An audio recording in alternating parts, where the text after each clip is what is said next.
Mari kita habiskan ibadah ini. Ibadah Jumat Agung dan Perjamuan Kudus pada hari ini ditabiskan dalam nama Allah Bapa, Anak, dan Roh Kudus. Amin. Salam damai sejahtera dan penebusan yang memerdekakan dari Tuhan Yesus Kristus bagi kita semua. Amin. Mari silakan dulu.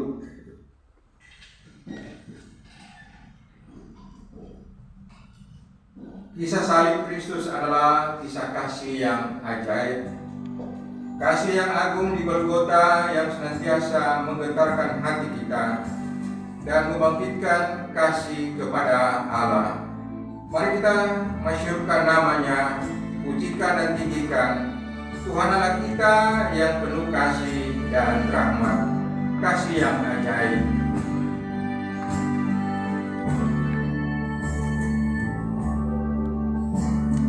Kasih yang ajaib, kasih dari Golgota. Kasih yang ajaib, membawa Tuhan dari surga. Walaupun ku pernah jadi seterumu, namun kau cariku kembali. Tak mungkin ku lupa kasih-Mu yang indah. Ku masyhurkan kasih Allah. Berkat yang ajaib, berkat yang ajaib. Berkat yang ajaib, berkat dari Tuhanku. Berkat yang ajaib, bagai sinar fajar merekat. Walaupun ku pernah sesat dalam dosa, namun adanya selamatkanku. Di hadapan Tuhan ku memuji Dia, ku mau tinggikan berkat Allah. Hari ini kita memperingati Jumat Agung, hari di mana Tuhan kita disalibkan, hari di mana pemberontakan manusia mencapai puncaknya, hari di mana manusia memperlihatkan kesombongannya dengan menyalibkan Tuhan Sang Pencipta.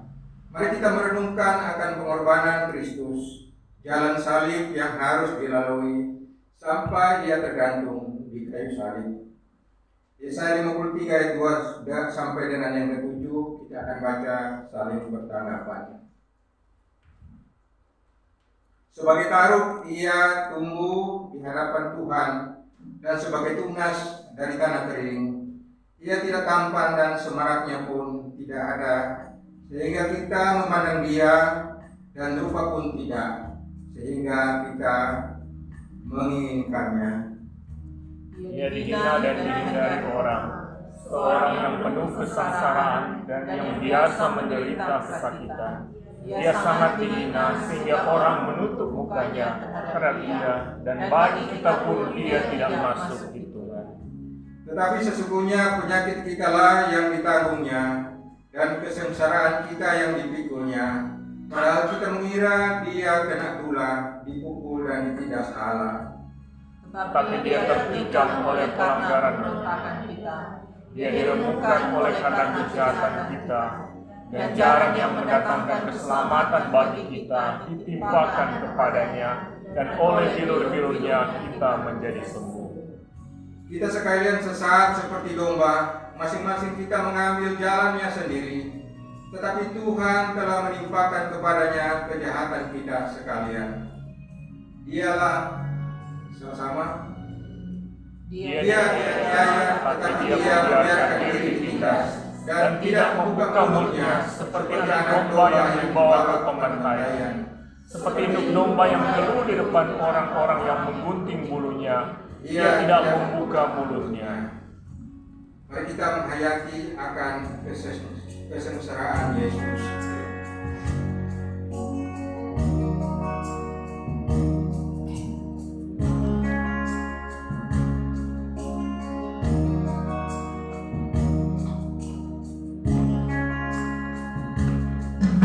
Dia yang tak mengenal dosa telah dibuatnya menjadi dosa.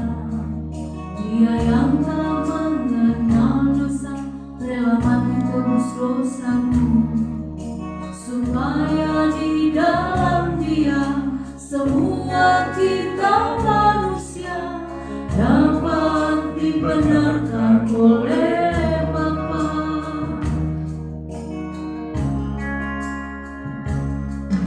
Terbayang wajahmu, terbayang deritamu, waktu kau berjalan menuju salibmu. Terbayang wajahmu, terbayang deritamu, waktu kau berjalan menuju kematian.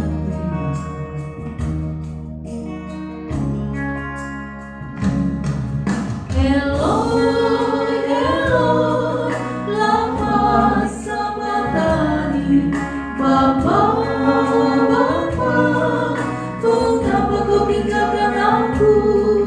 Eloi, Eloi, lama sabachthani.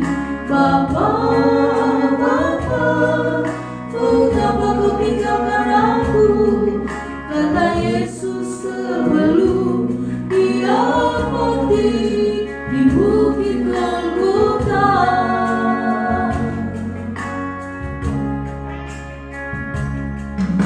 Dia yang tak mengenal dosa telah dibuatnya menjadi dosa.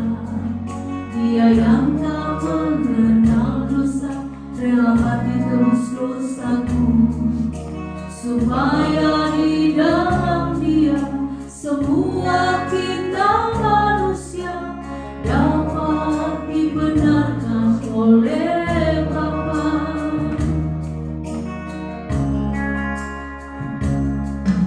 Terbayang wajahmu, terbayang deritamu, waktu kau berjalan menuju salibmu. Terbayang wajahmu, terbayang deritamu, waktu kau berjalan menuju kematian.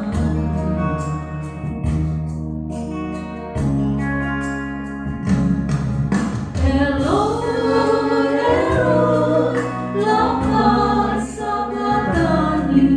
Bapa, Bapa, mengapa kau tinggalkan aku? Eloi, Eloi, lama sabachthani. Bapa, Bapa, mengapa kau tinggalkan aku? Kata Yesus sebelum Dia mati di bukit Golgota.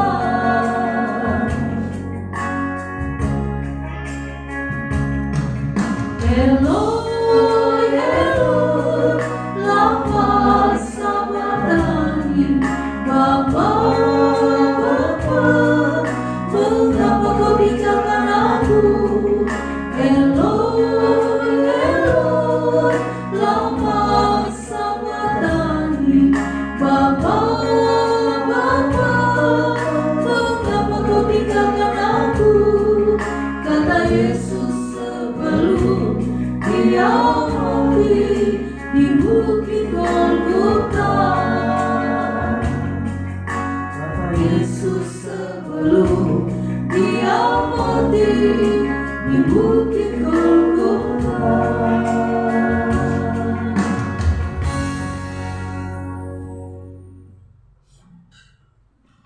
Betapa besar kasih Tuhan. Dia rela mati hanya untuk kita, manusia yang penuh dosa.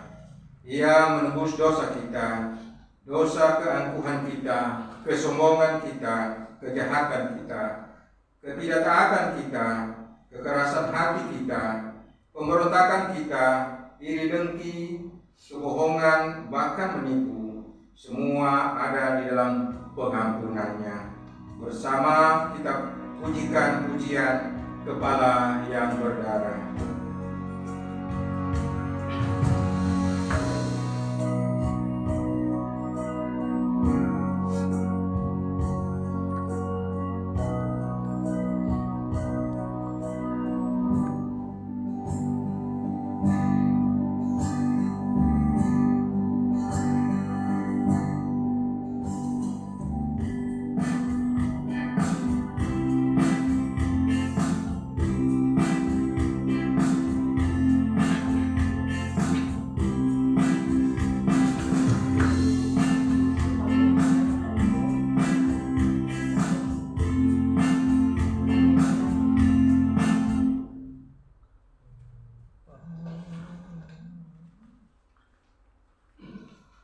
Kepala yang berdarah,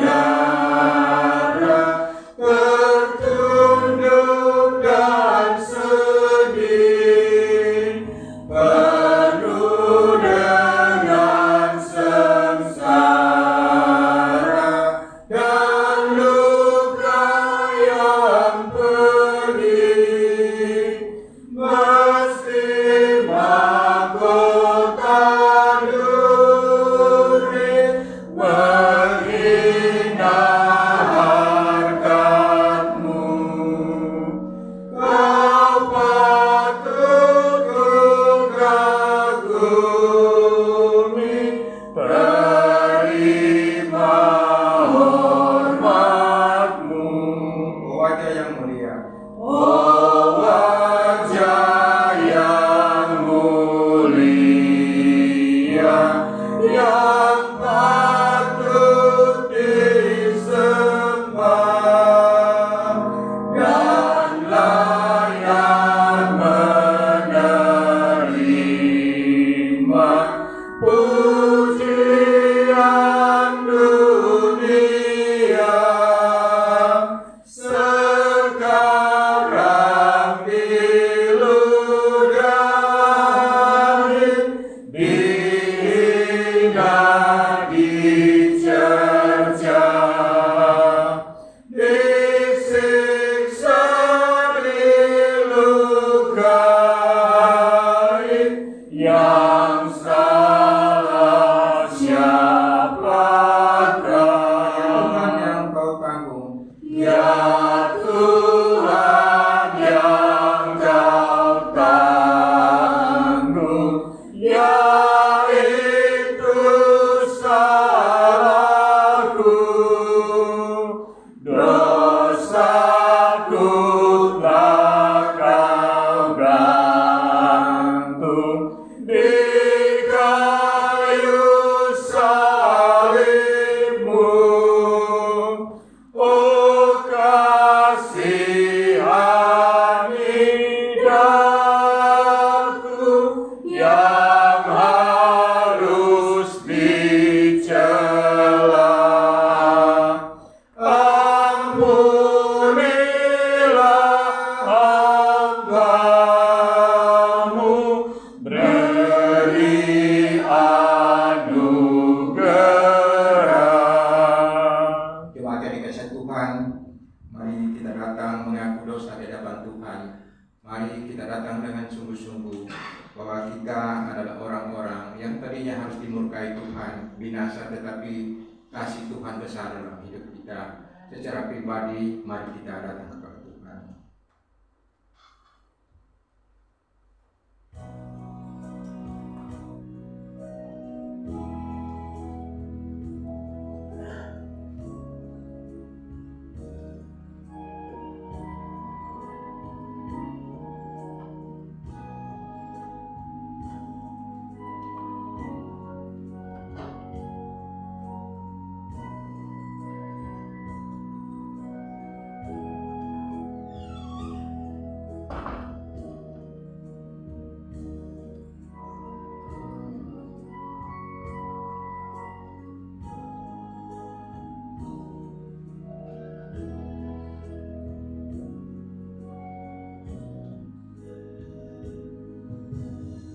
Ya Bapa di dalam Yesus Kristus, inilah anak-anak-Mu yang datang dengan penuh kerendahan hati, mengaku dosa di hadapan Tuhan.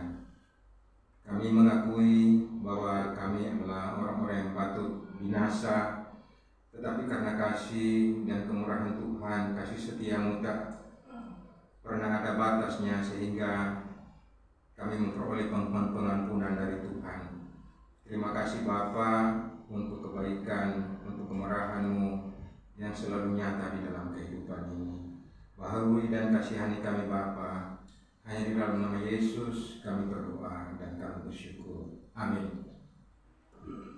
Tuhan Yesus sendiri telah memikul dosa kita melalui kematian-Nya di kayu salib, supaya kita yang telah mati oleh dosa hidup untuk kebenaran. Sebab beginilah firman Tuhan, korban sembelihan kepada Allah ialah jiwa yang hancur, hati yang patah dan remuk. Tidak akan Kau pandang hina, ya Allah. Mazmur 51 ayat 19, firman-Nya lagi, percayalah hai anakku, dosamu sudah diampuni. Matius 9 ayat 2. Untuk itu mari kita menaikkan syukur kepada Tuhan Allah kita yang memberikan anugerah yang tak Di terhingga. salib Yesus di Kalvari, ku serahkan dosaku yang keji.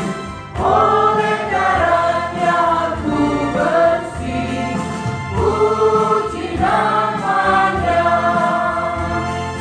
puji-puji nama-Nya, puji-puji nama-Nya.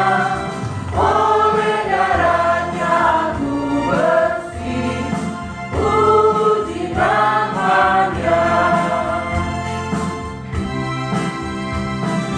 Ini bahagiaku penuh, Yesus berdiam di dalamku.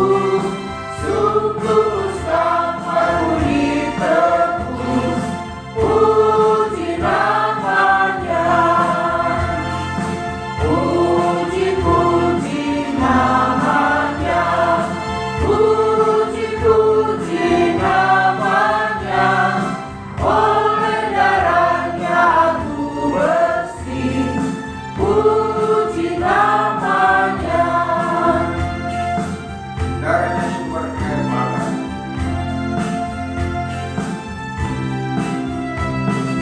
Darahnya sumber hayat bangga, aku dibasuh di dalamnya, dan terus dijaga tak bercela, puji nama-Nya,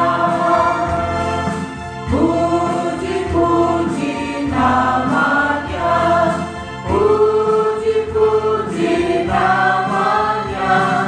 Oleh darah-Nya aku bersih, puji nama-Nya. Mari semua ke salibnya, jiwa kamu serahkanlah. Mari semua ke salibnya, jiwa ragamu serahkanlah, untuk dibasuhi darah-Nya, puji nama-Nya, Puji namanya. puji-puji nama-Nya, puji-puji nama-Nya. Oleh darah-Nya aku bersih, puji nama-Nya. Mari kita mempersiapkan hati kita untuk mendengarkan dan belajar firman Tuhan yang pada hari ini akan disampaikan oleh pendeta yang Barongan. Kita akan menyanyi bersama menyambut firman Tuhan. Mari kita berdiri, tujuh sabdamu.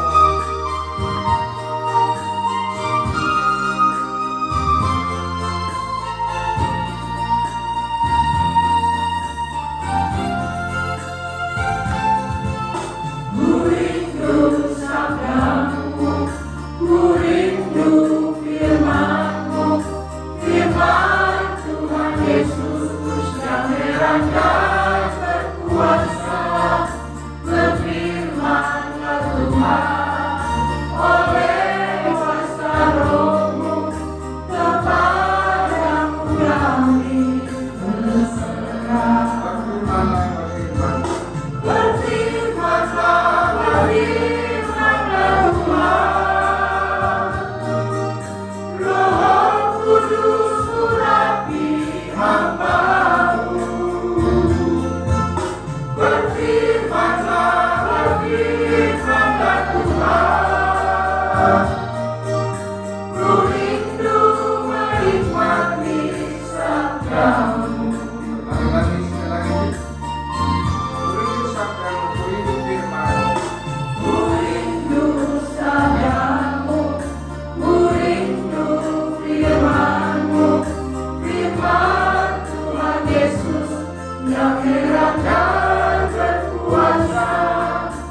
sabdamu.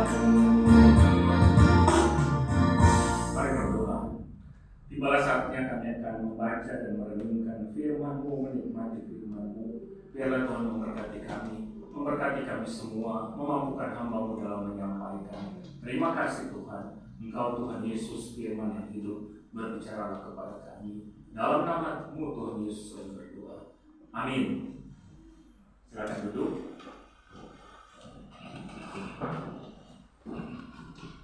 Shalom. Ya, puji nama Tuhan, kita bersyukur kita ada di hari anugerah Tuhan.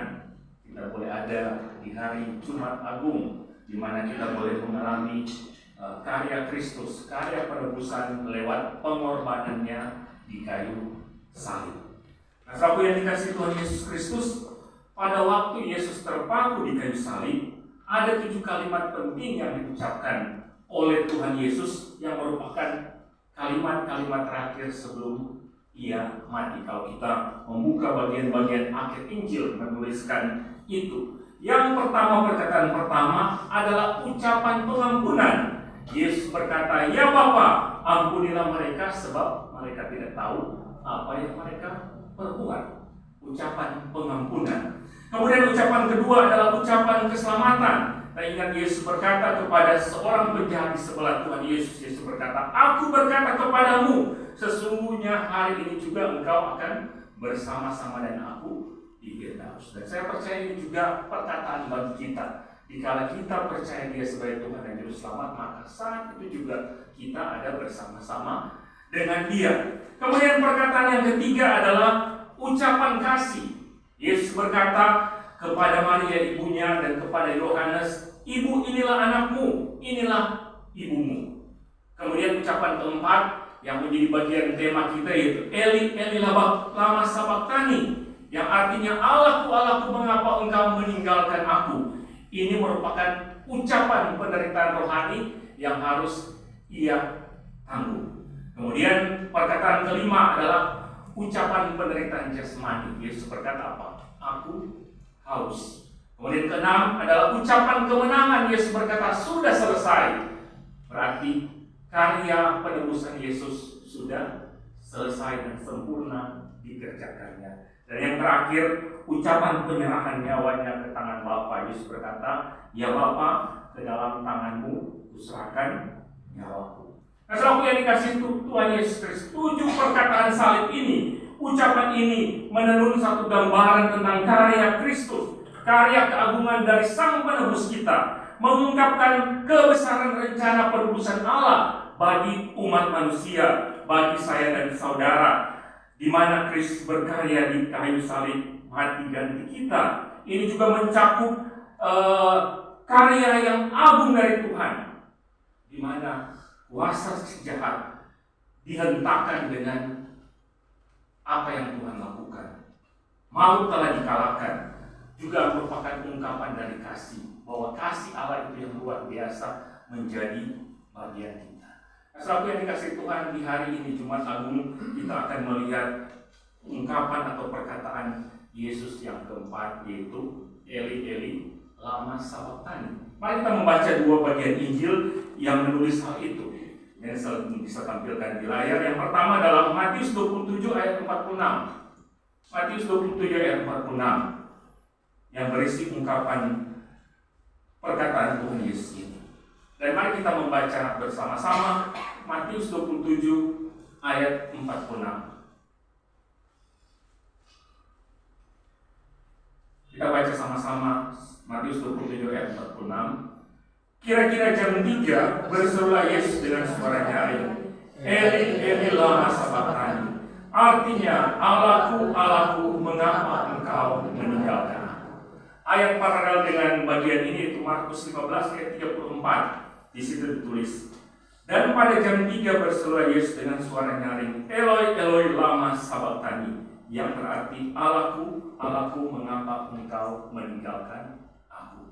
Nah, saudara yang dikasihi Tuhan Yesus Kristus, perkataan Tuhan Yesus ini seperti tadi saya katakan, ini merupakan penderitaan rohani yang harus dihadapi oleh Tuhan kita, Tuhan Yesus. Nah, ketiga Injil yaitu Matius, Markus, Lukas dengan jelas menyebutkan, bahkan kalau kita lihat di ayat 45, di situ dikatakan bahwa ketika Yesus sedang berada di kayu salib, kegelapan menguasai seluruh daerah itu selama 3 jam, mulai dari pukul 12 siang hingga pukul 3. Dan tampaknya rentang waktu 3 jam di masa kegelapan, tidak ada perkataan Yesus yang disampaikan. 3 perkataan pertama adalah perkataan yang disampaikan oleh Tuhan Yesus sebelum masa kegelapan, masa sunyi, karena dunia pada waktu itu, di seputaran Yerusalem pada waktu itu mengalami kegelapan. Dan memang bukti arkeolog juga membuktikan bahwa di masa itu ada waktu di mana matahari tertutup pada waktu itu. Jadi jelas arkeolog membuktikan. Nah, setelah 3 jam masa kegelapan berakhir, maka Yesus mengucapkan perkataan ini di ayat 46. Kira-kira jam 3 berserulah ia. Dan juga ketiga perkataan terakhir. Nah, saudaraku yang dikasihi Tuhan Yesus Kristus, kata-kata Yesus ini merupakan kata-kata pilu yang diserukan oleh Tuhan Yesus di atas kayu salib.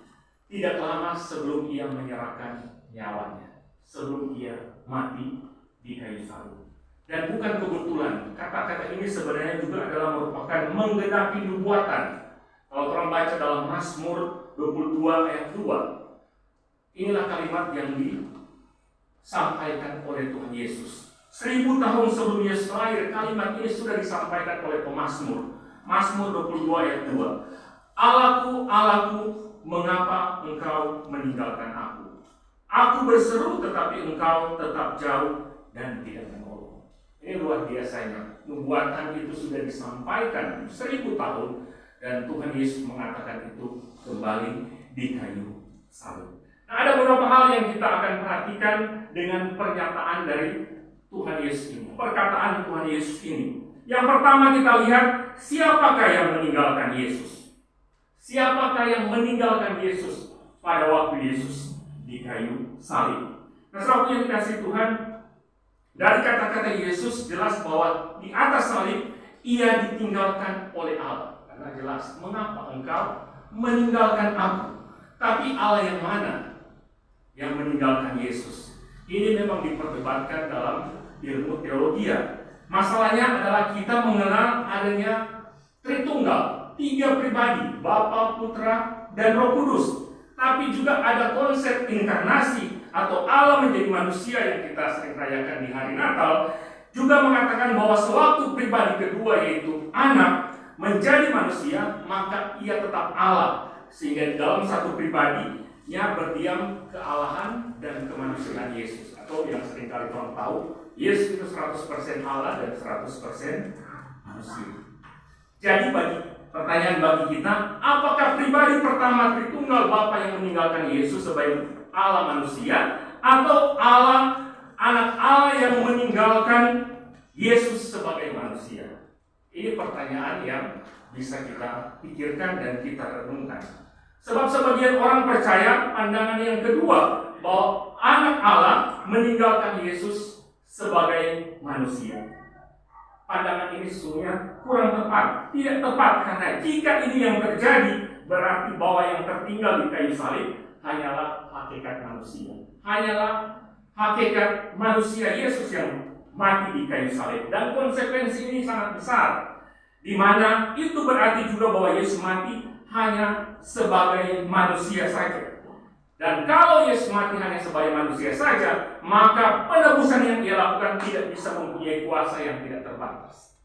Penebusan Yesus kalau dia hanya mati sebagai manusia, kuasanya tidak terbatas. Tidak akan sanggup menjangkau sampai Torah. Mungkin bisa menjangkau hanya orang-orang pada masa itu. Karena pengampunannya menjadi terbatas. Hanya seorang manusia. Tidak bisa menjangkau orang dari segala abad dan segala tempat dan segala sama. Tidak bisa menjangkau orang dari segala suku, bangsa, dan bahasa. Sangat-sangat terbatas kalau hanya manusia yang mati di kayu salib menebus dosa manusia.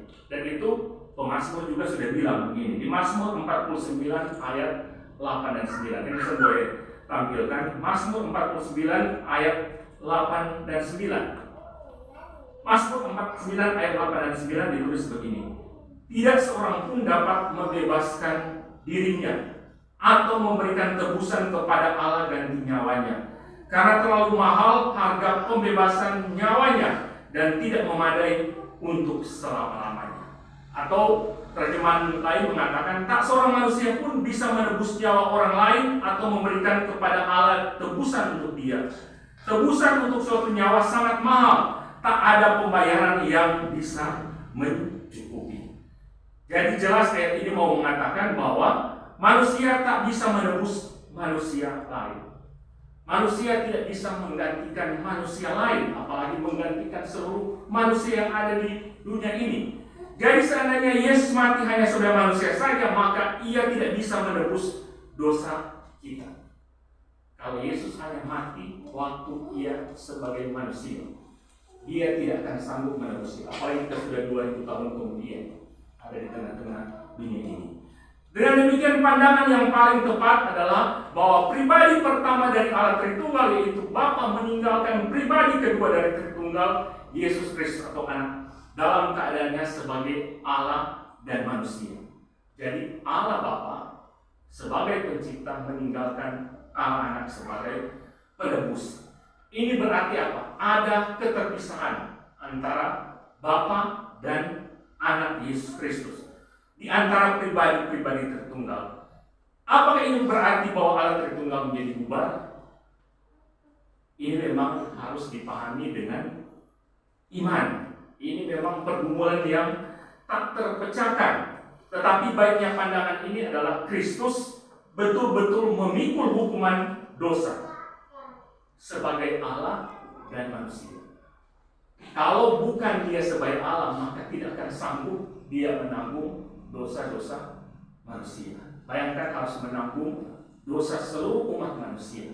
Saya dan saudara termasuk di dalamnya. Yang lain di berbeda-beda tahun, berbeda-beda abad, berasal dari suku bangsa yang berbeda, maka dia harus Allah dan juga manusia. Ini sebuah buku komentari menulis begini. Ia ditinggalkan supaya ia bisa menanggung dosa-dosa manusia dalam beratnya yang penuh dan menghancurkan. Dan dengan menanggungnya ia menyelamatkan. Ia ditinggalkan. Bapa meninggalkan dia untuk boleh melakukan karya yang sangat berat, karya yang sangat menghancurkan. Dengan menanggungnya Yesus menyelamatkan. Orang akan sanggup seperti yang pernah lihat di video tadi untuk mengalami hal tersebut. Hanya Allah yang sanggup melakukan itu, sehingga dia bisa mengampuni kita. Sehingga karena Kristus memikul hukuman dosa itu sebagai Allah dan manusia, maka penebusannya menjadi kuasa yang tak terbatas. Penebusan Kristus menjadi sesuatu yang tidak terbatas karena dia adalah Allah dan juga manusia. Kemudian dari kalimat Eli Eli lama sabachthani, hal yang kedua yang bisa kita perhatikan, mengapa Yesus ditinggalkan oleh Bapa. Nah, waktu yang dikasih Tuhan Yesus Kristus, ini ada kaitannya dengan status Yesus sebagai penebus dosa. Yesus memang tidak berbuat dosa. Orang tahu selama karyanya di dunia ini 3,5 tahun pelayanan, tidak ada catatan pun Yesus berbuat dosa. Tetapi ia menggantikan posisi kita, posisi manusia, saya dan saudara, dan ditimpakan dosa kepadanya. Dia tidak melakukan dosa, tapi dosa-dosa saya dan saudara, dosa-dosa manusia ditimpakan kepadanya. Kalau kita lihat apa yang dikatakan Paulus dalam 2 Korintus 5 ayat 21, di situ ditulis, dia yang tidak mengenal dosa telah dibuatnya menjadi dosa karena kita.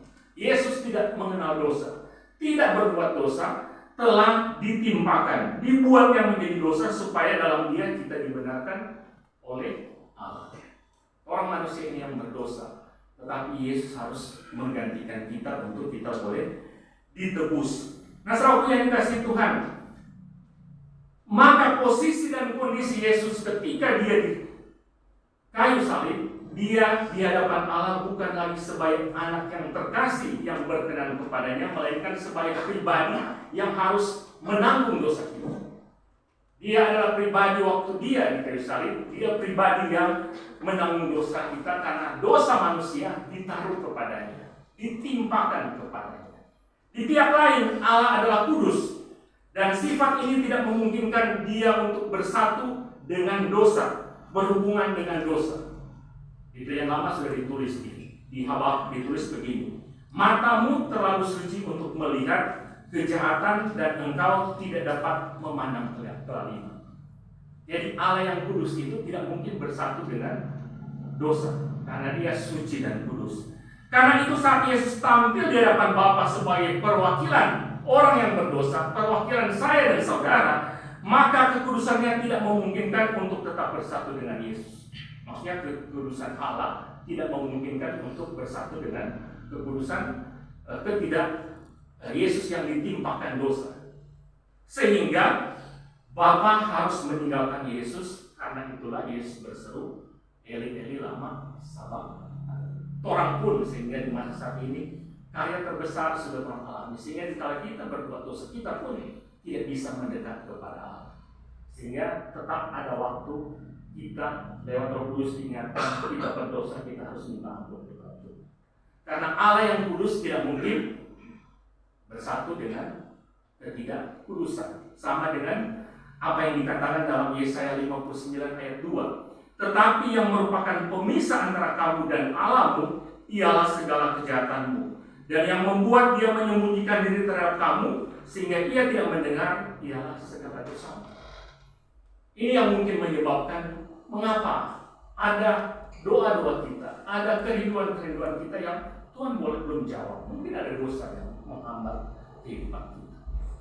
Karena Allah tidak bisa menyatu dengan dosa. Allah yang kudus, Allah yang suci tidak mungkin bersatu dengan dosa. Dan kalau kita perhatikan kembali di Habakuk, di situ dikatakan, matamu yang terlalu suci untuk melihat kejahatan dan engkau tidak dapat memandang kelaliman. Sehingga Allah harus terpisah dengan Yesus, pribadi kedua dari Allah Tritunggal, dan Yesus berseru, Allahku, Allahku, mengapa engkau meninggalkan aku? Kemudian hal yang ketiga yang bisa kita lihat dari kalimat ini, Eli Eli lama sabachthani, adalah mengapa Yesus harus mengalami keterpisahan dengan Bapa. Saudaraku yang dikasihi Tuhan, tidak cukupkah penghinaan, pukulan, penderitaan, penyalipan, hinaan yang Yesus alami? Sesungguhnya tidak cukup. Karena apa? Yesus harus menanggung dosa-dosa manusia yang terdiri dari tubuh dan roh. Karena itu, ia harus mengalami penderitaan jasmani maupun penderitaan rohani.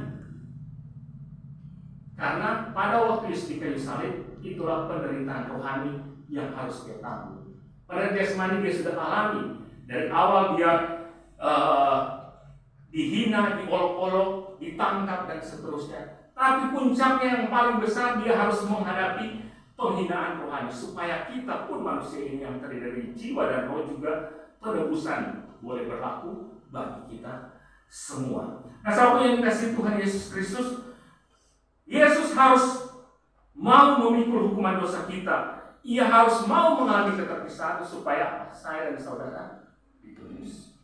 Tanpa keterpisahan Yesus dan Bapa, orang mungkin mengalami penebusan. Nah, keterpisahan dengan Bapa ini menyebabkan terjadi hal-hal yang bertentangan kalau kita menyimak apa yang sudah pernah Yesus katakan terlebih dahulu di bagian-bagian pada waktu yang melayani. Ada kata-kata yang pernah Yesus ungkapkan bahwa ada keterikatan yang luar biasa. Aku tahu bahwa engkau selalu mendengarku. Di Yohanes 11 ayat 42. Ada juga kalimat lain yang mengatakan, dan ia yang telah mengutus aku, ia menyertai aku, ia tidak membiarkan aku. Tetapi kita lihat, pada saat ia di kayu salib, Yesus mengatakan sebaliknya. Allahku, Allahku, mengapa engkau meninggalkan aku? Ada relasi yang sangat erat antara Allah dan Yesus. Tetapi di kayu salib Yesus mengatakan, Allahku, Allahku, mengapa engkau meninggalkan aku? Ini mau menunjukkan apa? Penderitaan rohani yang dialami adalah penderitaan yang lebih hebat dibandingkan dengan penderitaan yang jasmani yang dialami. Nah, saudara yang dikasihi Tuhan, mengapa penderitaan rohani yang Yesus alami lebih berat dari penderitaan jasmani? Dia tidak pernah mengeluh sakit, ya, dan tidak ada kata-kata kalau kita baca dalam penderitaan Kristus di bagian-bagian akhir, tidak dia mengatakan sakit dan sebagainya. Tetapi nanti dia terpisah dengan Allah, baru dia berseru dengan suara nyaring, Allahku, Allahku, mengapa engkau meninggalkan?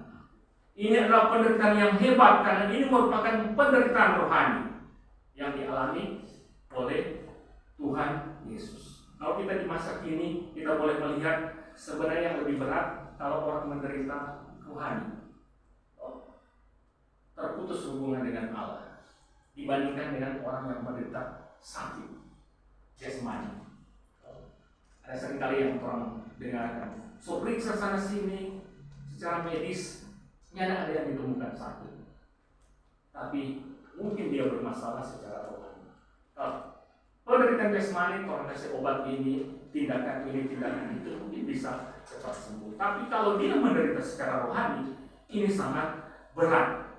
Sehingga bagi Yesus, penderitaan rohani yang dia alami ketika dia terpisah dengan Bapaknya, ini penderitaan yang sangat berat.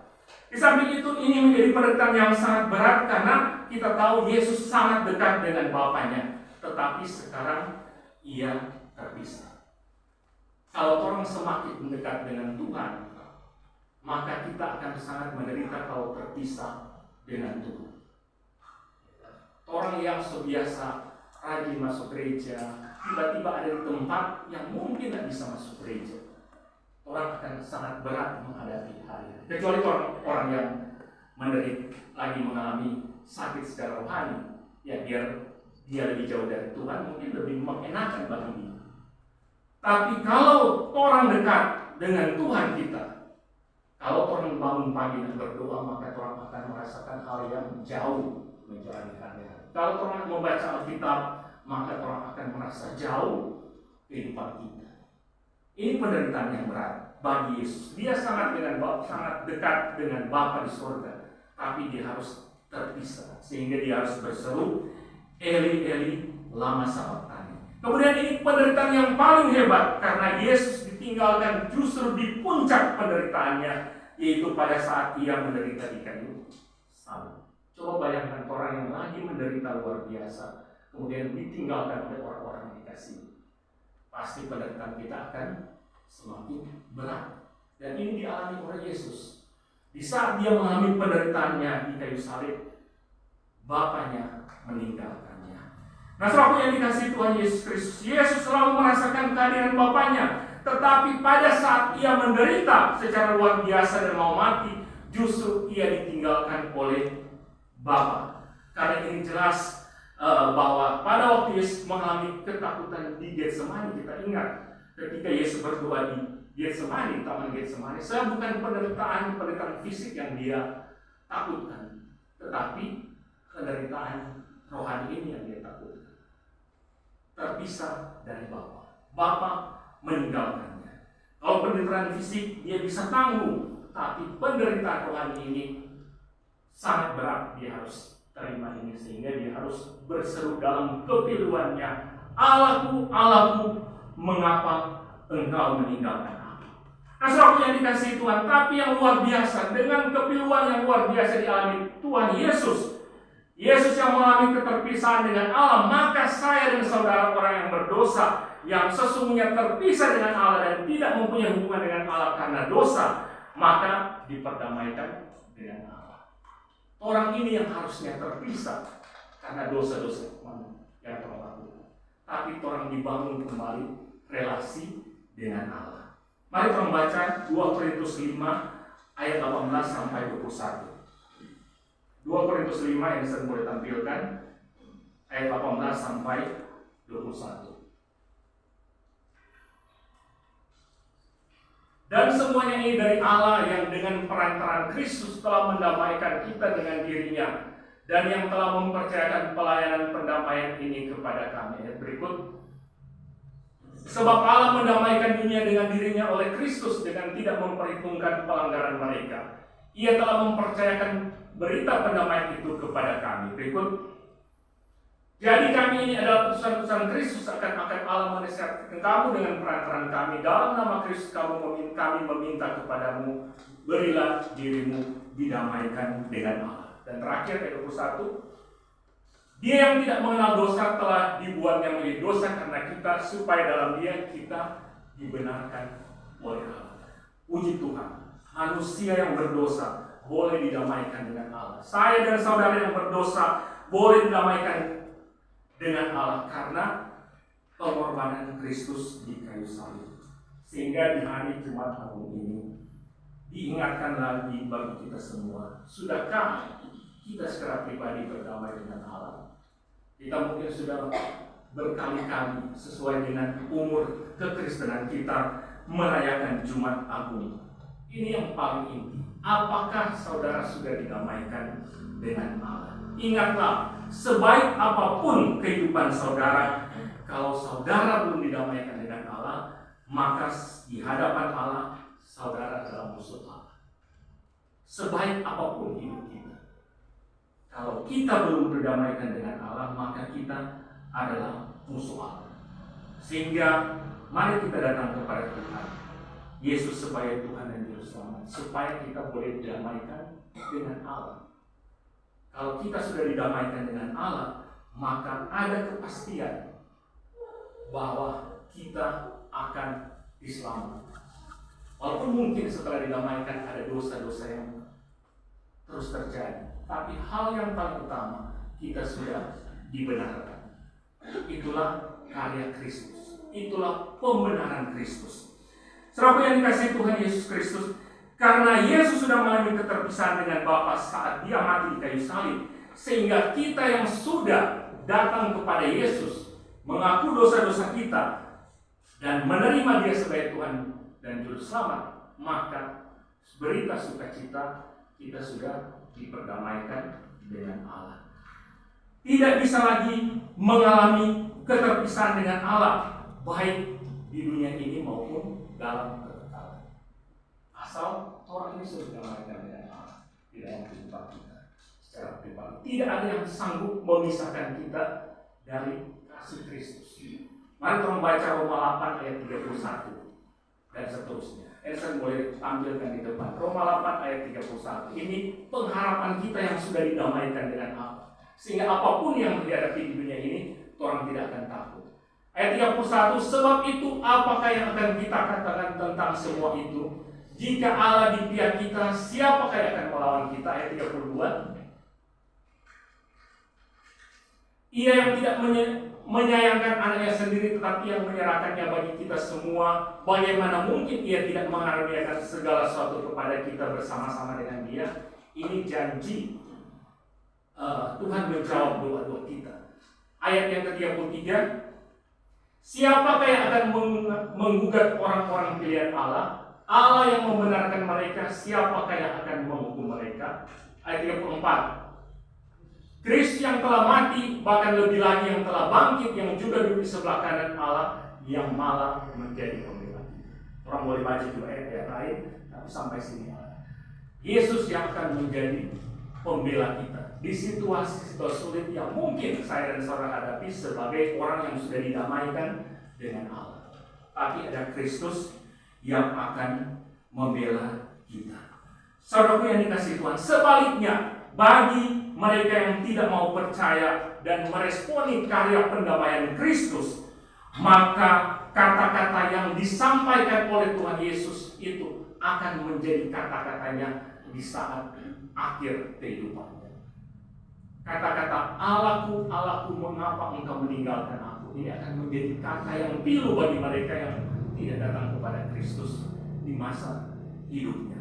2 Tesalonika 1 ayat 9 menulis begini, mereka ini akan menjalani hukuman kebinasaan selama-lamanya, dijauhkan dari hadirat Tuhan dan dari kemuliaan kekuatannya. Kata-kata ini sebaliknya akan diucapkan oleh mereka yang tidak diperdamaikan dengan Allah melalui Kristus. Sehingga bersyukurlah orang yang sudah diperdamaikan oleh Allah. Orang lagi tidak mengungkapkan kata-kata seperti ini, karena janji tadi, siapakah yang dapat memisahkan kita dari kasih Kristus? Tidak ada. Penderitaan, pergumulan, tantangan, masalah-masalah hidup, bahkan hinaan dari kala kita mengikut Kristus, tidak ada yang dapat memisahkan kita. Kemudian hal yang terakhir sehubungan dengan perkataan Yesus, Eli Eli lama sabachthani, bagaimana sikap Yesus ketika ia ditinggalkan oleh Bapa. Tolong perhatikan dalam ayat 46 tadi, kata berserulah Yesus. Seruan ini menunjukkan bahwa Yesus sangat sedih. Sama dengan kata mengapa dalam teriakan Yesus. Kalau kata mengapa dalam teriakan Yesus itu tidak menunjukkan bahwa ia betul-betul tidak tahu apa yang akan terjadi dengan dirinya. Dia adalah Allah. Dia tahu Bapa akan meninggalkannya. Tetapi kata mengapa ini merupakan seruan kesedihannya, kepedihan hatinya karena Bapa yang bersatu dengannya, sama-sama dengannya, meninggalkan. Sama dengan orang begini. Seringkali dan orang kita perkumpulan orang karena sedih orang berada dalam pikiran kita atau perkataan tidak secara pribadi. Siapa tahu semua ini terjadi.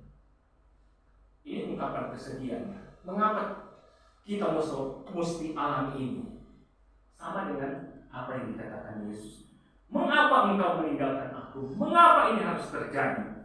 Saudara yang dikasih Tuhan, wajar kalau Yesus sedih dengan peristiwa ini. Karena perpisahannya dengan Bapa adalah suatu penderitaan yang luar biasa. Kita ingat perkataan Yesus di bagian-bagian sebelumnya di masa ia dalam pelayanan. Yesus pernah berkata, aku dan Bapa adalah satu. Ia juga pernah berkata, aku dalam Bapa dan Bapa dalam aku. Tetapi di saat ia di kayu salib, dia dipisahkan. Saudara yang dikasih Tuhan, ini merupakan penderitaan yang luar biasa yang dialami oleh Yesus Kristus. Karena apa? Mau menanggung dosa saya dan saudara. Tapi menghadapi semua ini, Yesus tetap taat dan setia. Di Filipi 1, Filipi 2, ia taat sampai mati di kayu salib. Ia tetap beriman sungguh. Dia tetap percaya bahwa Allah tetap berkarya di dalam situasi-situasi sulit yang sementara ia alami. Saudara yang dikasih Tuhan, kata Allahku sampai 2 kali Yesus menyebutkan. Ini mau menunjukkan bahwa dalam kesedihan yang terdalam, ia tetap berpegang bahwa Bapaknya tetap akan memperhatikannya. Walau ada keterpisahan, tapi Bapaknya tetap mengasihinya. Walaupun ia mengalami kesedihan dan penderitaan yang sangat hebat, ia tidak mengutuk Allah. Dia tidak bersungut-sungut kepada Allah. Siapa Bapa engkau meninggalkan saya? Dan kata-kata kutuk tidak pernah keluar dari mulut Tuhan Yesus. Tetapi dia mengatakan sudah selesai. Di saat dia mengatakan sudah selesai, berarti karya penebusan Allah sempurna selesai dikerjakan bagi manusia, bagi saya dan saudara. Nah, ini harusnya merupakan teladan bagi kita dalam kita mengiringi Yesus, dalam saya dan saudara mengikut Yesus dan melayani Yesus. Mungkin akan ada penderitaan, mungkin akan ada pergumulan, mungkin ada tantangan, mungkin ada orang yang menghina kita, ada yang menyaksikan di sini ditolak oleh keluarga kita. Tetapi ingatlah bahwa Tuhan bersama-sama dengan kita. Walaupun salib yang harus kita pikul terasa berat, walaupun apa yang harus kita lakukan sebagai orang Kristen, hidup sebagai orang Kristen terasa sangat sulit, tapi mari jangan orang mengutuk Tuhan. Mari orang jangan bersungut-sungut kepada Tuhan. Mari orang jangan meninggalkan iman kita kepada Kristus. Hidup ke depan masih penuh tantangan, masih penuh pergumulan, apalagi sebagai orang-orang Kristen. Mari orang tetap setia kepada Kristus, tetap percaya dan setia hingga akhir, karena juru selamat kita sudah terlebih dahulu melakukan itu bagi kita. Karena juru selamat itu Tuhan Yesus Kristus telah setia sampai mati, dan kita pun harus setia sampai mati, sampai kita menerima mahkota abadi, sampai kita dimuliakan nanti dalam kematian kita dan kita kembali kepada Sang Pencipta. Mari saudara yang dikasih Tuhan, menutup bagian ini kita akan menyanyi pujian tadi. Sebagai terus kita merenungkan bahwa Allah telah berkarya luar biasa.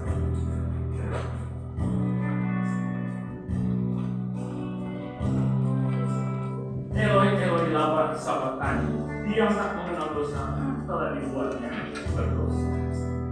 Mari kita merenungkan kehidupan kita sambil kita mengangkat pujian.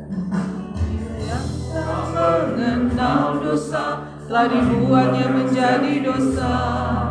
Dia yang tak mengenal dosa rela mati tebus dosaku, supaya di dalam Dia semua kita manusia dapat dibenarkan oleh Bapa.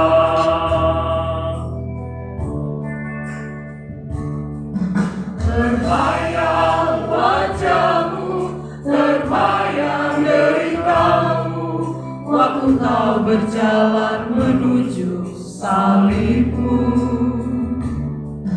Terbayang wajahmu, terbayang deritamu, waktu kau berjalan menuju kematian.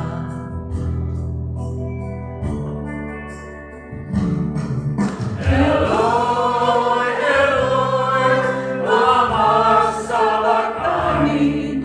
Bapa, Bapa, mengapa kau tinggalkan aku?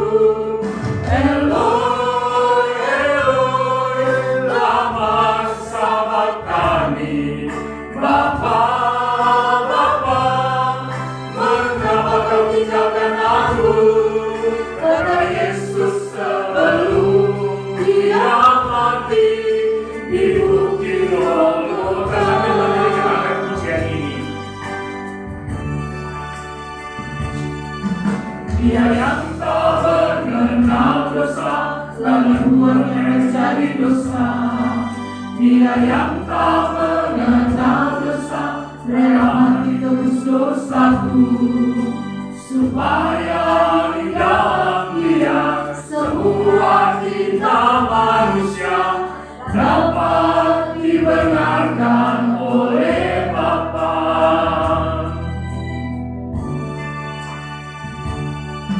Terbayang wajahmu, terbayang deritamu, waktu kau berjalan menuju salibmu.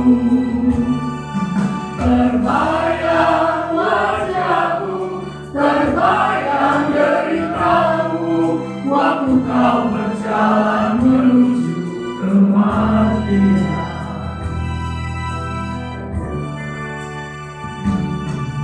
Eloi, Eloi, lama sabachthani. Bapa, Bapa, mengapa kau tinggalkan aku? Eloi, Eloi, lama sabachthani. Bapa, Bapa, mengapa kau tinggalkan aku? Kata Yesus sebelum Dia mati di bukit Golgota. Mari sambil musik mengangkat pujian ini, mari terus kita merenungkan hidup kita. Hari ini kita memaknai dan meyakini karya agung Kristus kayu salib. Pertanyaan bagi kita, sudahkah kita diperdamaikan dengan Allah? Agar kata-kata yang disampaikan Tuhan Yesus ini tidak diserukan oleh saya dan saudara, karena Yesus sudah melakukannya ganti kita. Mari dikala kita merasa kita belum diperdamaikan dengan Allah karena dosa-dosa kita, berserulah kepada Dia, mohon pengampunan dosa kepada Dia. Dan mari yang belum mengakui bahwa Yesus sebagai Tuhan dan Juru Selamat, saat ini akuilah Dia bahwa Engkau Tuhan Yesus, Juru Selamat saya pribadi. Masuklah di hati saya, jadilah Tuhan dan Juru Selamat saya mulai hari ini. Dan Engkau memegang kendali atas hidup saya, menuntun saya melewati setiap tantangan hidup, pergumulan hidup yang sementara dan akan saya.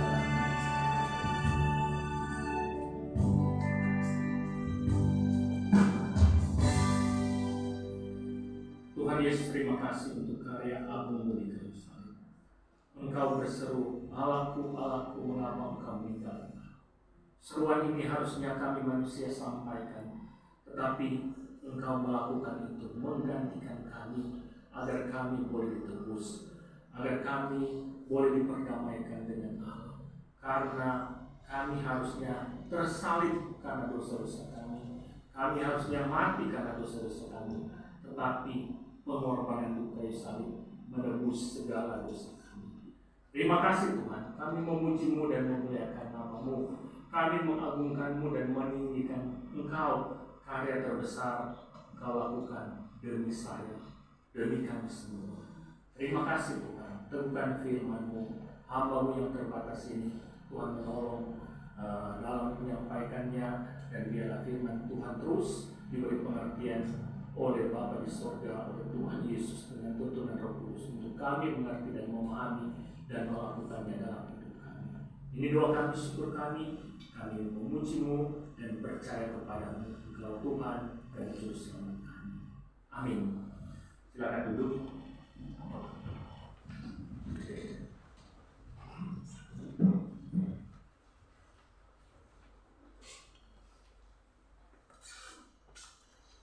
Jemaat yang dikasih Tuhan, saat ini kita akan masuk dalam sakramen perjamuan kudus.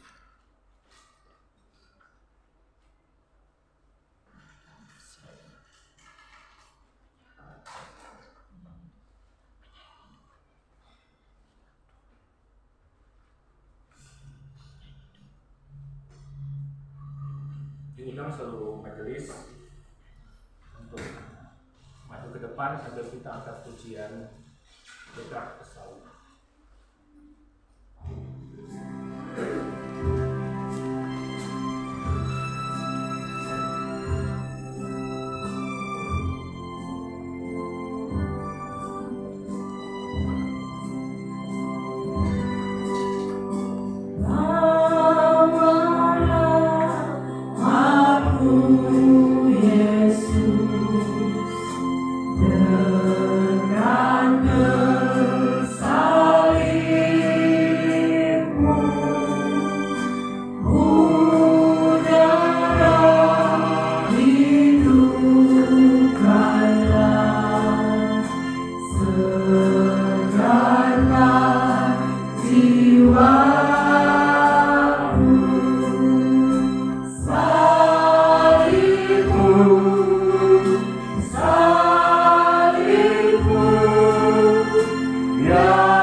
Tuhan Yesus Kristus, terima kasih untuk kasih dan karya-Mu melalui penderitaan dan pengorbanan-Mu di Kalvari. Saat ini kami akan merayakan perjamuan kudus. Biarlah Engkau melayakan kami dan memimpin kami untuk mengingat dan memperingati pengorbanan-Mu bagi kami di kayu salib. Dalam nama Tuhan Yesus kami berdoa. Amin. Saudara-saudara yang terkasih dalam Tuhan Yesus Kristus, perjamuan kudus yang hendak kita laksanakan ini berdasarkan perintah Tuhan Yesus Kristus seperti yang disampaikan oleh Rasul Paulus dalam 1 Korintus 11 ayat 23 sampai 25. Sebab apa yang kuteruskan kepadamu telah aku terima dari Tuhan, yaitu bahwa Tuhan Yesus pada malam waktu ia diserahkan mengambil roti, dan sesudah itu ia mengucap syukur atasnya. Ia memecah-mecahkan dan berkata, inilah tubuhku yang diserahkan bagi kamu. Perbuatlah ini menjadi peringatan akan aku. Demikian juga ia mengambil cawan sesudah makan, lalu berkata, cawan ini adalah perjanjian baru yang dimeteraikan oleh darahku. Perbuatlah ini setiap kali kamu meminumnya menjadi peringatan akan aku. Sebab setiap kali kamu makan roti ini dan minum cawan ini, kamu memberitakan kematian Tuhan sampai ia datang. Demikianlah setiap kali kita makan roti dan minum anggur dalam perjamuan kudus untuk memperingati akan Kristus, kita menerima ini sebagai tanda dan meterai akan kasih dan setianya kepada kita. Kita meyakini hal ini di dalam iman bahwa ia telah memberikan tubuhnya dipakukan di atas kayu salib dan mencurahkan darahnya supaya jiwa kita yang lapar dikenyangkan dan disegarkan serta memperoleh hidup yang kekal. Hal ini sungguh benar seperti yang kita pahami bahwa roti dipecahkan dan air anggur dicurahkan. Kalau kita makan dan minum, itu menjadi peringatan akan Dia. Demikianlah perjamuan kudus berarti bagi kita bahwa Tuhan Yesus Kristus melalui pengorbanannya dan kematiannya di atas kayu salib telah menebus segala dosa kita dan menanggung hukuman kita. Bahwa Tuhan Yesus mengadakan perjanjian yang baru dengan kita, Roh-Nya yang menghidupkan dikaruniakan kepada kita supaya kita yang hidup dengan Dia supaya kita dapat hidup dengan Dia dalam satu persekutuan yang kekal. Bahwa Tuhan Yesus Kristus menghubungkan kita seorang dengan yang lain dalam persekutuan yang benar, yang patut kita tunjukkan dengan perkataan dan perbuatan sebagai saudara seiman keluarga Allah. Semoga Allah yang Maha Kuasa dan Maha Kasih, Bapa Tuhan kita Yesus Kristus dan Roh Kudus menolong kita. Amin. Jemaat yang dikasihi Tuhan Yesus Kristus, agar kita dikenyangkan dengan roti sorga, yakni Yesus Kristus, janganlah hati kita melekat pada roti dan anggur yang kelihatan ini, melainkan hendaklah kita mengarahkan hati kita kepada Yesus Kristus sorga, pengantara kita kepada Bapa. Mari jemaat yang dikasihi Tuhan yang akan ambil bagian dalam perjamuan kudus untuk berdiri, karena meja perjamuan Tuhan sudah tersedia.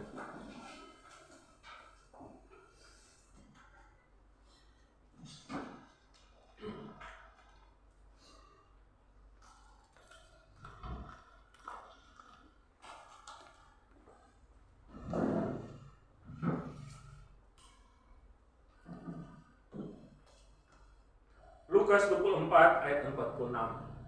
Katanya kepada mereka, ada tertulis demikian, Mesias harus menderita dan bangkit dari antara orang mati pada hari yang ketiga, dan lagi dalam namanya berita tentang pertobatan dan pengampunan dosa harus disampaikan kepada segala bangsa, mulai dari Yerusalem. Kamu adalah saksi dari semuanya ini. 1 Petrus 2 ayat 22 dan seterusnya.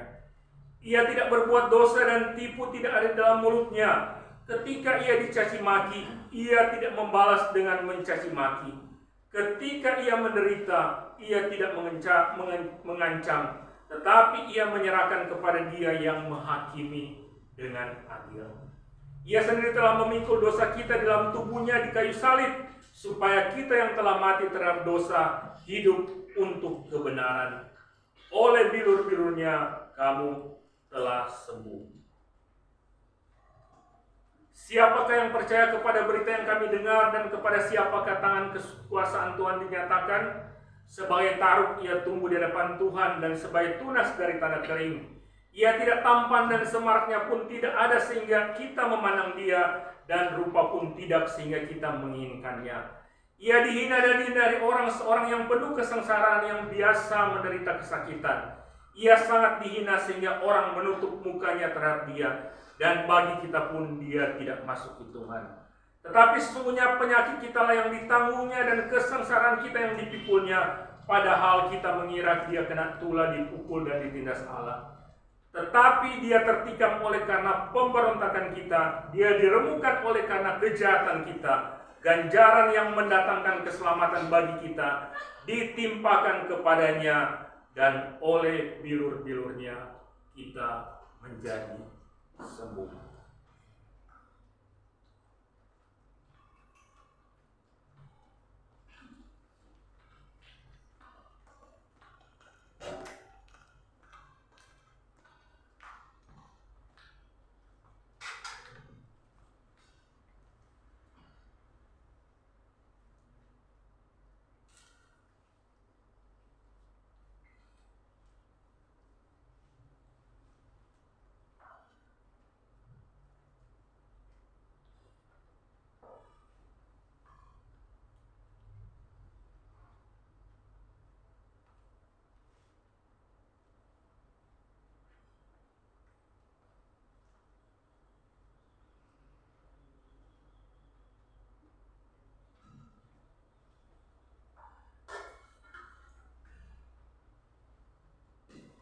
Marilah kita mengangkat roti di tangan kanan dan mengucap syukur.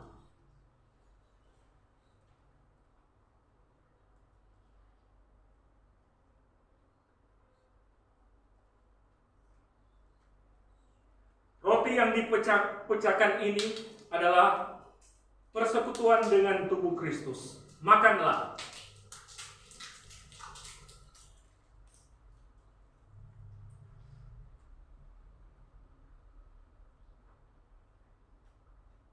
Ingat dan percayalah bahwa tubuh Tuhan kita Yesus Kristus telah dipecahkan sebagai pendamaian sempurna bagi segala dosa kita.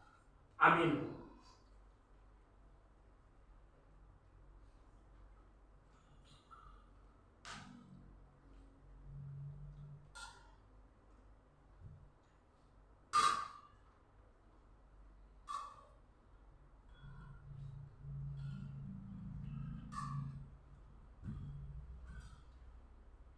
Mari kita mengangkat cawan di tangan kanan kita dan mengucap syukur.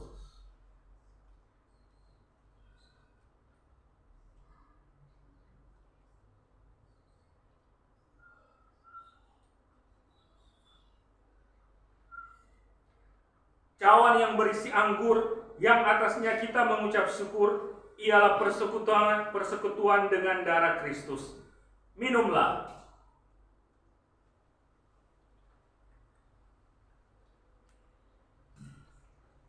Ingat dan percayalah bahwa darah Tuhan kita, Yesus Kristus, telah ditumpahkan sebagai pendamaian sempurna bagi segala dosa kita. Amin.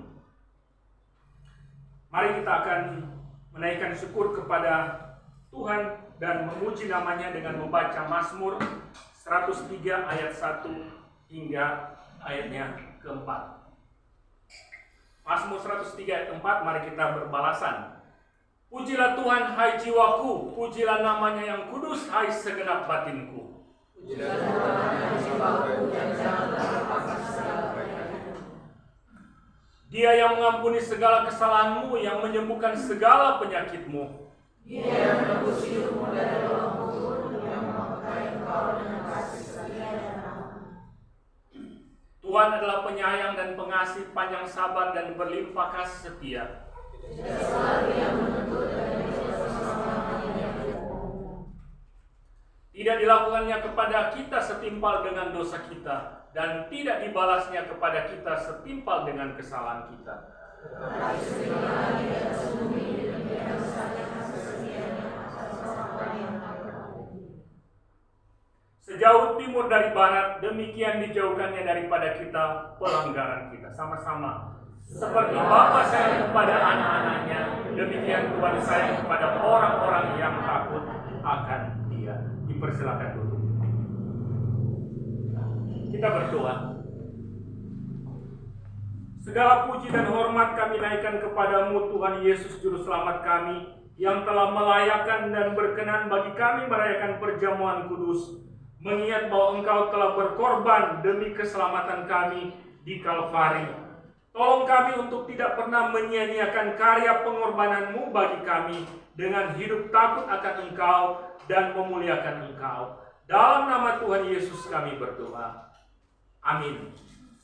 Mari saat ini kita membawa persembahan syukur perjamuan kudus sekaligus mengantarkan cawan ke depan sambil kita angkat pujian karya terbesar. Kasih yang terindah, hati yang mulia.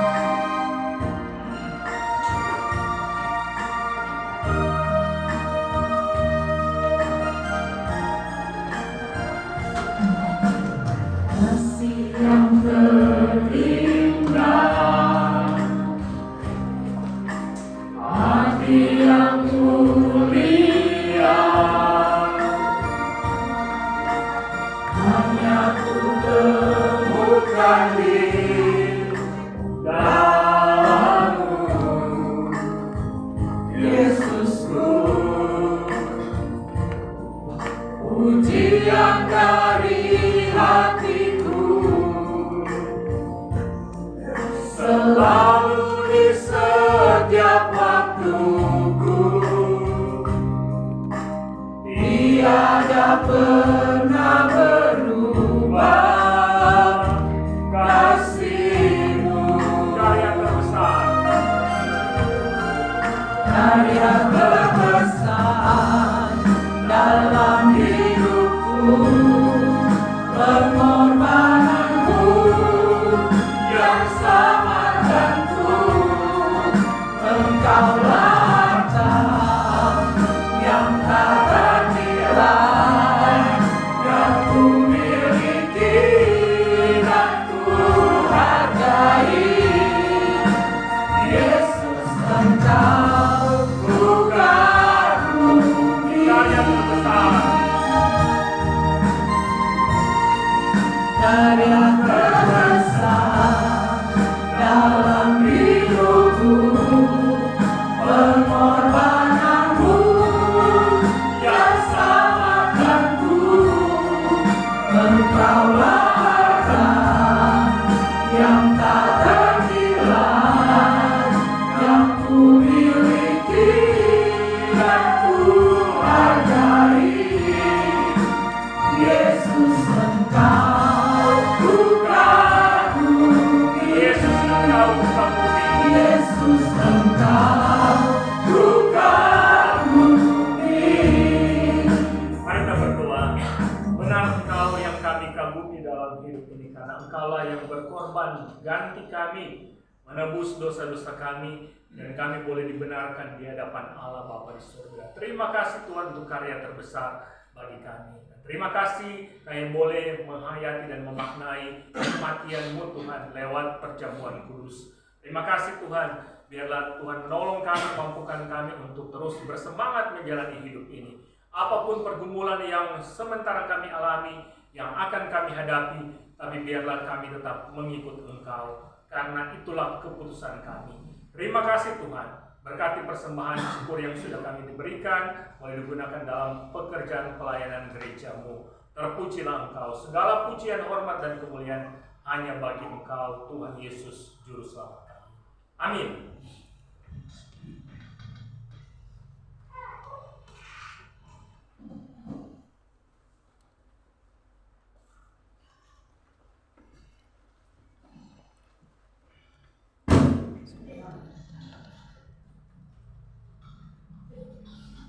Jemaat yang dikasihi Tuhan, marilah dengan gereja dan dari segala abad dan tempat kita mengakui iman kita menurut pengetahuan iman rasuli. Jemaat, mari berdiri.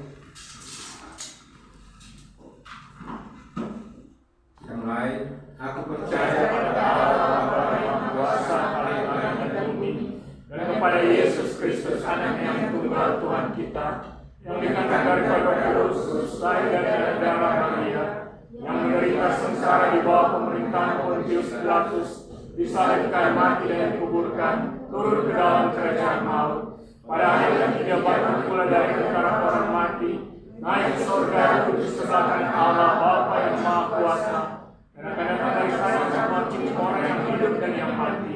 Aku percaya kepada Roh Kudus, gereja yang kudus dan am, persekutuan orang kudus, pengampunan dosa, kebangkitan tubuh dan hidup yang kekal. Amin. Silakan duduk.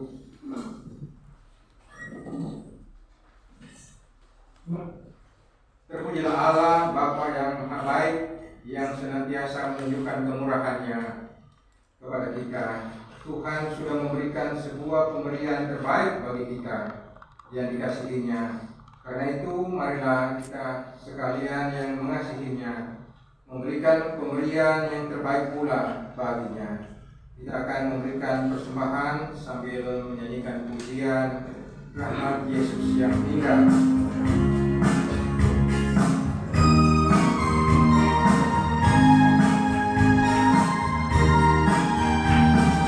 Rahmat Yesus yang indah, hapuskan dosaku, tak dapat kulukiskan dengan pujianku. Dosaku ditanggung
Kita berdoa.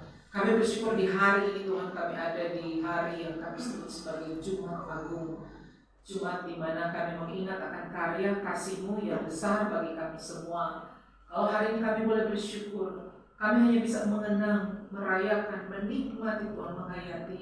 Tapi Engkau yang sudah merasakan betapa menderita, betapa sakitnya akan keterpisahan dengan bangsa Tuhan. Engkau yang merasakannya Tuhan, tapi Engkau tidak lari, Engkau tidak lalu dari cawan yang harus Kau minum karena Engkau mengasihi kami. Sehingga kami mau bersyukur untuk kasih-Mu Tuhan, sehingga kami mau bersyukur untuk cinta-Mu yang besar bagi kami semua, cinta yang mau berkorban bagi kami semua Tuhan.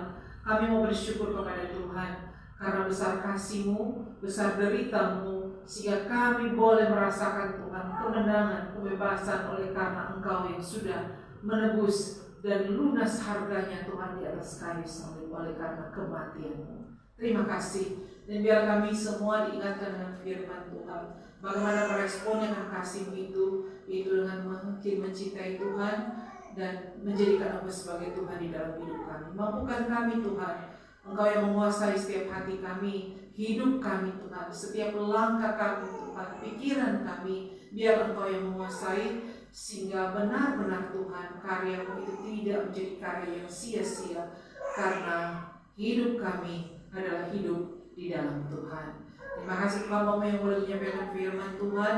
Pendeta Yani diberkati Tuhan bersama dengan keluarga, bahkan di tengah-tengah pelayanan yang ada. Bahkan kami semua juga boleh merasakan berkat kasih Tuhan tiap-tiap waktu ketika berjalan bersama dengan Engkau, baik dalam setiap keluarga, pribadi, di dalam setiap usaha pekerjaan yang kami jalani. Kami boleh terus menikmati Tuhan, karya Tuhan dan kasih Tuhan. Kalaupun kami saat ini sedang bergumul Tuhan dengan rupa-rupa hal Tuhan yang menggerogoti hati kami, pikiran kami Tuhan, tenaga kami, baik itu persoalan rumah tangga, baik itu suami atau istri, persoalan dengan anak atau dengan orang tua, Tuhan kiranya menolong kami. Persoalan di tengah ekonomi, mungkin yang masih sulit mencari pekerjaan, usaha yang tak kunjung maju, Tuhan tolong lihatlah kami, Engkau sudah menderita bagi kami Tuhan. Persoalan pasangan hidup juga Tuhan terus kami bawa ke dalam tangan Tuhan. Bahkan rupa-rupa hal Tuhan Yesus dalam hidup kami yang membuat kami lemah Tuhan, yang membuat kami merasa orang yang paling menderita, ataupun ketika kami dihianati, ketika kami disakiti, ketika kami difitnah, kami dijauhi, Tuhan Engkau yang sudah lebih dahulu mengalaminya Tuhan di dalam hidupmu, sehingga tidak ada Tuhan Yesus beban yang paling berat, karena Engkau yang paling tahu. Sehingga angkat kami, tolong kami, topang kami Tuhan, di tengah kesakitan, di tengah penderitaan, di tengah pergumulan kami, Tuhan ada, Tuhan yang melihat dan melawan kami. Mampukan kami untuk terus memandang kepada salib-Mu itu, salib tanda kemenangan, salib tanda kesembuhan Tuhan dari penyakit dosa, penyakit rohani. Biarlah Tuhan ingatkan kami semua saat ini. Terima kasih maka bagi gereja-Mu Tuhan, terima kasih Engkau yang terus menuntun memberkati. Gereja ini adalah milik-Mu, baik kami sebagai orang di dalamnya, gedung gereja ini adalah milik Tuhan, sehingga diberkatilah, dikuduskanlah Tuhan. Maka kerinduan doa kami untuk gereja ini boleh ada tempat yang baru Tuhan, di dalam nama Yesus kami percaya. Di waktu yang tepat Tuhan Kau siapkan bagi kami. Dan biarlah kami tetap setia, sungguh-sungguh mengambil bagian dalam setiap persekutuan yang ada sebagai wujud cinta kami, sungguh setia kepada Tuhan di dalam doa dan firman sebagai wujud cinta kami kepada Tuhan. Dan diberkati juga untuk bangsa dan negara kami. Tuhan memberkati setiap pemerintah, pimpinan, presiden, dan semua jajaran yang ada. Tuhan yang pimpin dengan hikmat-Mu, sehingga kami boleh ada di tengah bangsa Indonesia yang makmur, sejahtera, aman, tentram, sampai di kota Bitung ini tempat kami berdiam berusaha. Diberkati Tuhan. Terima kasih Tuhan, kami serahkan dalam tangan Tuhan. Dan biarlah Tuhan memberkati kehidupan kami, bahkan juga Tuhan ke depan. Kami merayakan hari ini sebagai hari kematian-Mu, tetapi juga kami tahu Engkau bukan cuma mati, tapi Engkau bangkit. Dan rayakan di hari Paskah dan di hari Minggu, Tuhan berkati kami semua dengan sukacita setia untuk boleh datang beribadah. Inilah doa syukur permohonan kami Tuhan, di dalam nama Yesus kami membawa doa ini, dan akan kami tutup dengan doa Bapa kami, akan kami ucapkan bersama-sama. Bapa kami yang di surga, dikuduskan namamu, datanglah kerajaanmu, jadilah kehendakmu di surga. Hari ini dan segala sesuatu kami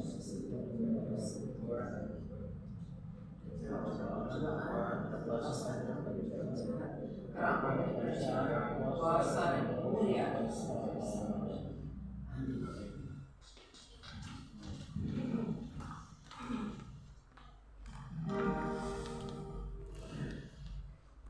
Kini marilah kita mengarahkan hati kita kepada Tuhan, dan marilah kita kembali untuk menjadi saksi Kristus yang telah tertikam untuk menghidupkan kita. Sambil hidup kita senantiasa menyatakan pujian dan penyembahan kepada Allah. Jemaat berdiri. Biarlah segala hormat, pujian dan kemuliaan hanya bagi Dia yang telah memimpin ibadah kita pada hari ini. Kita akan menyanyikan doksologi, doa tutup dan berkat akan disampaikan oleh Pendeta Yani Barogan.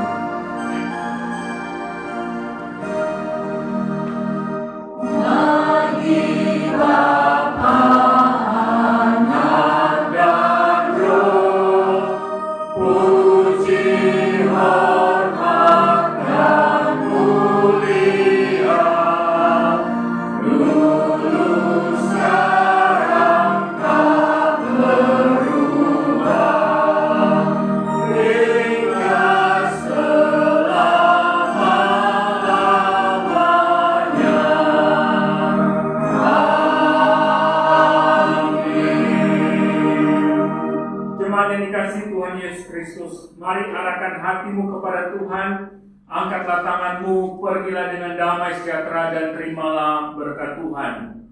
Tuhan memberkati engkau dan melindungi engkau.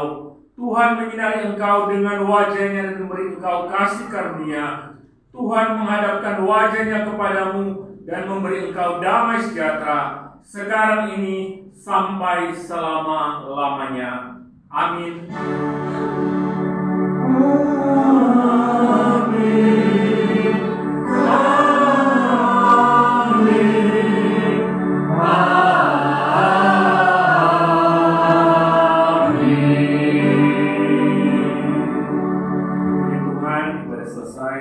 Duduk, selamat memaknai Jumat Agung. Tuhan Yesus memberkati.